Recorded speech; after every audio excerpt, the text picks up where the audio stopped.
Now, I just bought a new hard drive recently, and it wasn't to increase my data storage capacity. Oh, no. It was to make sure that my existing current 2-year-old hard drive does not crap itself out and just lose all my data for all my videos. Listen, man, I have hard drive trust issues, okay? I have a cloud backup and I have a RAID 1, and I still don't fucking trust those piece of shit hard drives to not kill themselves at some point. You see this thing right here? This is a 4 terabyte Western Digital black hard drive. You can thank this specific drive for my intense hatred of hard drive technology. That shit can go burn in hell for all I care. Now you might be asking, well, Powerman, no shit you hate hard drives. You must have lost some data on it, and that's why you hate the technology in general. Nope.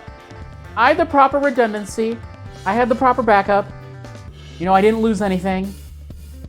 But I still hate hard drives. So a little backstory. This hard drive I got off Amazon a couple years ago for my PlayStation 4, along with an adapter that allowed me to take 3.5-inch hard drives and put it into the PS4, which normally only takes 2.5-inch hard drives because Sony and Microsoft are just too incredibly cheap to give you bigger capacity hard drives when games are taking up 50 gigabytes on average. Now, I used this drive to store my games for only a year, and the thing stopped working. The PS4 couldn't load games.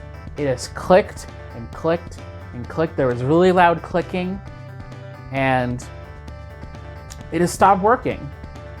And I sent it into Western Digital within the warranty period, and I said, hey, you know, this hard drive can't be read. And they sent me a new one, and then that one failed on me within a year or two. Now, thank God I have PlayStation Plus to back up all my save games, and I could just re-download all the games from the PlayStation Store, because I'd be even more pissed in that case. And you know what? When this piece of shit broke a second time, I was just like, no, I'm not sending it in a second time. It's too much of a hassle, and the PlayStation 5 was coming out in the year, so fuck it. I wasn't gonna do it again. I'm not playing this whole rigmarole again. Oh, good thing the PS5 and Xbox Series X use NVMe SSDs. Thank God. Now you might say, well, you know, the add-on for your PS4 is faulty. You know, maybe it caused the hard drive to spin too fast, out of spec.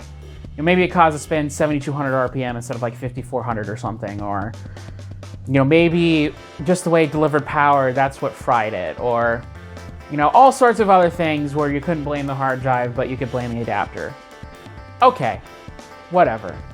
But I still think that this right here is an inherently flawed piece of technology that we should abandon and no longer develop any further. It is not worth it to chase higher capacities for hard drives anymore. Now, this might get a little technical for you guys, but hard drives, while they've increased capacity consistently, their speed has pretty much plateaued, and I don't think there's any way to get hard drives any faster, really. So, pretty much, when you start getting into capacities like 8 terabytes or 20 terabytes, this pretty much just becomes a data sinkhole, where it takes longer and longer to fill up the whole drive with data. And if you need all of the data off of that drive for whatever reason, it's going to take you way longer to get everything off of it. And with getting into capacities of 20 terabytes, even data centers, which can usually justify, you know, sort of exotic technology compared to consumers, just due to it being mission critical work and due to economies of scale, even they are having an extremely hard time justifying hard drives at that size. Like I said, because of how long it takes to fill these up. So when you have a redundant array of hard drives and one of the drives inevitably fails, and you put in a new one to rebuild, well, it's going to take you longer to rebuild a 20 terabyte drive than it is to rebuild a 10 terabyte. And the likelihood of another drive failing during the rebuild process goes up, the longer it takes for you to rebuild. And data center customers do not have the time to fuck around with that bullshit. So if data centers don't want to touch high-capacity hard drives with a 10-foot pole, then why should we bother as consumers either? The technology is inherently flawed because these are spinning disks. And as everybody knows, moving parts are the most likely point of failure. In our entire data infrastructure, everything from mission critical things like medical records to scientific breakthroughs, they rely on multiple redundant array of these spinning pieces of shit.